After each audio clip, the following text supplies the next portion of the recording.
Hello, my classy people. The 3-year-old girls are back in town up there at the Saratoga Oaks on Saturday. Yeah, it's the race right before the big race. Race number 9 on the card, right before the Sword Dancer stake. So you could put together some doubles, race 9 to race 10, the only 2 stake races on Saratoga's card.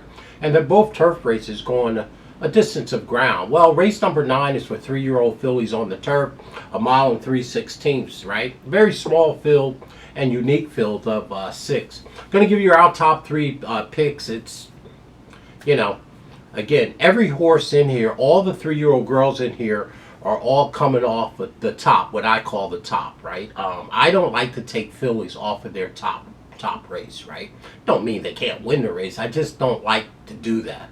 And, their Opulent Restraint is the number 1 horse, who will be the favorite or co-favorite in this race, should win the race, okay? It's not going to be my top pick. She's a very fine filly. But Opulent Restraint is trained by Chad Brown, Flavian Pratt's in the yarns. This one is by Duwabi. And, she's just bred fantastically, right? I mean, she's just bred fantastically, Irish bred. She has the best speed figure. She's the controlling speed. She's breaking from the rail. Should save all the ground. She's 2-1 on her way to 6-5, if you ask me. Okay, so the number 1 horse is clearly the horse to beat. Now, she did come out of the race with Fawn, who won the Belmont Oaks at Saratoga on July 5th, and that monster Nitrogen. She gave Nitrogen all she could handle coming down the lane. She went almost gate to wire and lost by 3/4 of a length, right?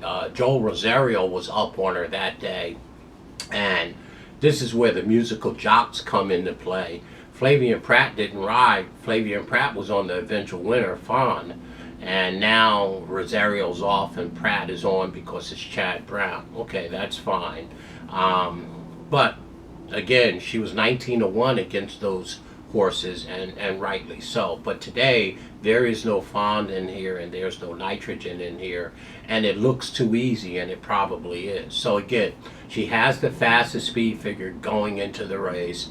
She is the controlling speed of the race. She's breaking from the 1 hole, which means she shouldn't lose any ground into the first turn or the second turn and down the backstretch. So she should control the race for sure. The number 1 horse, Opulent Restraint, is clearly the horse to beat.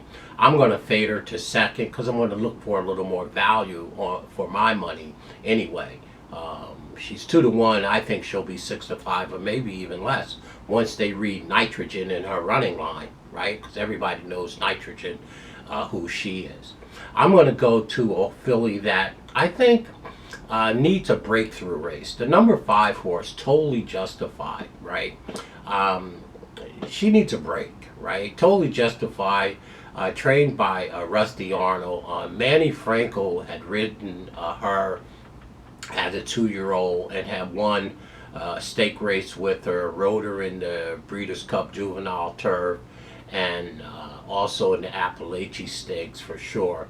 But she's only has 1 win from 8 starts, 2 seconds, and 1/3.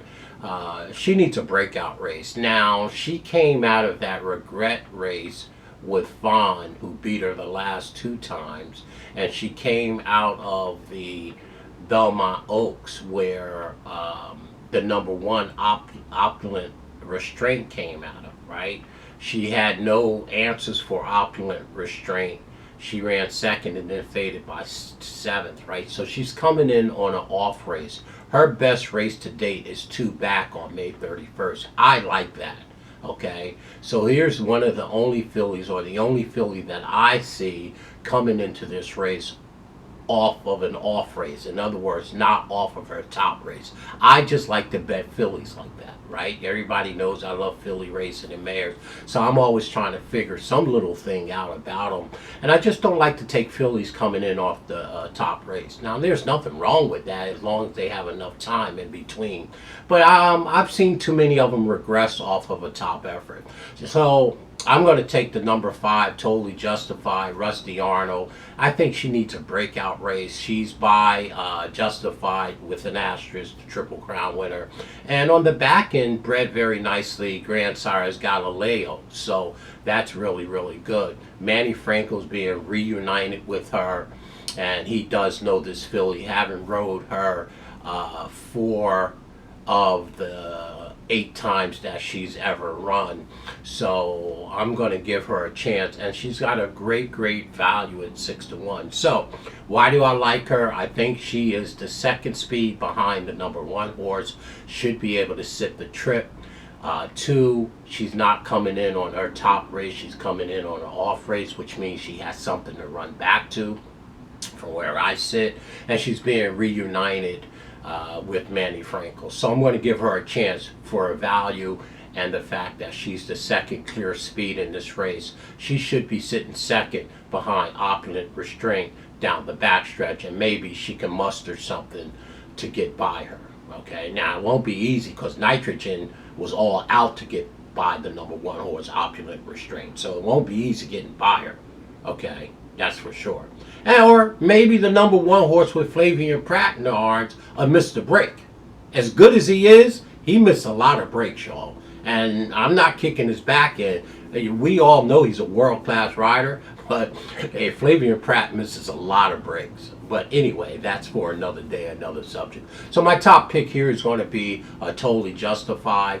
I gave you all the reasons why I like her. None bigger than the value, none bigger than she's the second speed in the race behind the number 1 horse, and she's being reunited with Manny Franco. She deserves a break. This horse needs a breakthrough race, and this may be it.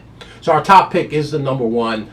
The number 5 horse, Totally Justified. Our second pick obviously is the horse that's clearly the one to beat, Opulent Restraint, if you ask me. The horse to beat, the number 1. And our third pick is the number 6 horse, Laura Lynn, who's actually the favorite at 9-5 on the morning line, Grand Motion. And maybe she should be. She's undefeated. She has 4 starts. She has 4 wins. She's bred beautifully, and Grand Motion has done a beautiful job with this horse. She's being reunited with Camooch, who is 3 for 3 on her for sure. Ruiz won the last race at Penn National with her, but Camooch knows this horse, and she should be sitting third and probably be coming home the fastest outside of the number 2 horse, Sign No More. So again, our third pick is Laura Lynn. So there it is in the Saratoga Oaks, right? The girls, my 3-year-old babies, they're back in town. I'm going right outside to the number 5, Totally Justified. Love the price at 6-1, right? And think she might be sitting on a big race coming in off her off race. She's 6-1. I like that value in this small compact field. So for us, the number 5, Totally Justified. Second, Opulent Restraint, clearly the one to beat. And we round out our trifecta with Laura Lynn, for sure, the number 6. 5, 1, 6, just like that. SpeedKing's looking for some value. Going to play some doubles back to the big race over there, the Sword Dancers. So race 9 to race 10. I'm going to play my 5 horse, 6-1, back to a few of the horses that I like over there in the 10th race. My name is Wayne Bolden. I'm the Speed King. Thanks for all that you do, and remember, keep it classy and always have some fun when it comes to racing. We like Totally Justified. I justified it. Totally.